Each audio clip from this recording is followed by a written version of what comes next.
Let's keep the conversation going. Ray Wang, Principal Analyst, Founder and Chairman at Constellation Research, joins us. Ray, thanks so much for being here, whether it be Steve Mnuchin, who knows, it could be Sam Altman coming in, it could be Warren Buffett coming in, but nonetheless, irrespective of who could potentially buy it, what are you hearing about just the chatter regarding, the prospect that this bill passes, that we do see this divestment, and whether or not, people are excited or disappointed by it in the tech industry?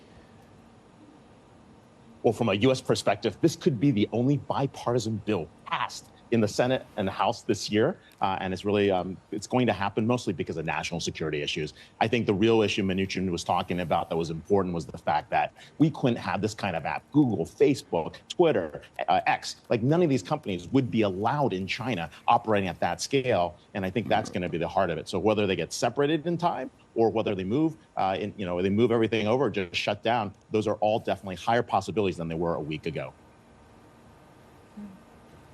So if we were to see this divestiture, right, the expectation would be that this could realistically, if it is going to be US controlled, barring any kind of ban, that it's going to be a net just the same for the rest of these tech firms like a Meta, like a Google and everything else.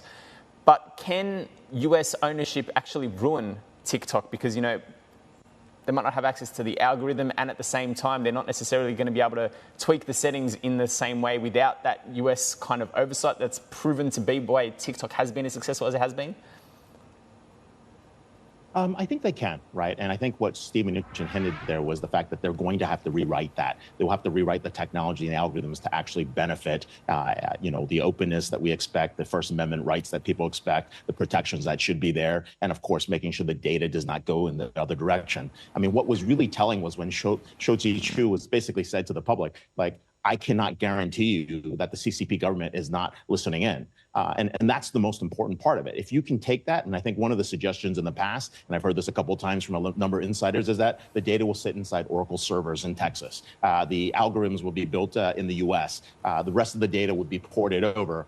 That is possible in 6 months. I think the people who understand the technology understand that's not a hard thing to do. It's really a question of if China is willing to let go of that, and if more importantly, if TikTok is willing to let go of it. But there are a number of people that are looking at putting together a consortium. I believe Kevin O'Leary as well. Mr. Wonderful also has suggested that he's got a group that's coming together. And of course, some other individuals, including the Electronic Arts former CEO, is looking at putting consortiums together.